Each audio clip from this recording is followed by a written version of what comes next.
Hello folks, still here at Porthtowan, and I want to show you the Porthtowan Formation. So I found this rock here, which I think covers most of everything that you can expect to find in the Porthtowan Formation. So, starting at the top, we've got interbedded mudstones and sandstones. The sandstones tend to form these lighter layers, and the mudstones tend to form the darker layers here. And you can see small sandstone beds are fairly thick mudstones there, which isn't actually that common throughout. Most of the rocks here tend to be sandstone dominated. But again, come down here and we've got more blue and sort of a greeny grey layers interbedded there. And we've also come back up to the top. We've got this quartz vein running through, right the way through the rock, which is from a subsequent mineralisation event. The rock itself, more than 400 million years old, generally accepted to be more than 400 million years old. Although there are some theories to challenge that have come out fairly recently.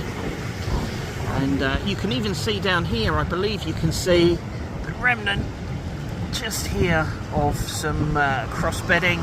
Don't know if you can see slightly inclined layers to the rock there.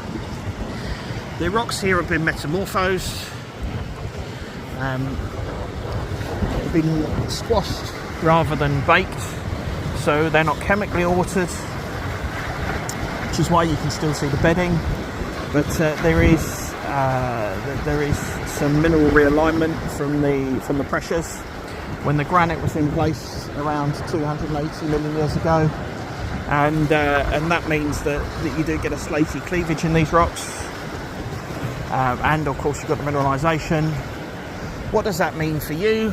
Well, the fact that we're sat on the beach here and this rock hasn't been eroded suggests that there's significant strength. And actually metamorphosed sandstones and mudstones that you find in Cornwall are typically fairly strong unless they're weathered, which means if you're building something, shallow foundations are generally acceptable. The rock tends to crop out fairly close to the surface as well, so that's a real positive. And like I said, if you're building something on its shallow foundations, but the quartz veins imply that there's been a lot of mineralisation around here, so that means that there can be mine workings in the rocks that you need to have a look at. And it can also mean that there's naturally high elevations of metals such as arsenic. There we go folks, have a great day.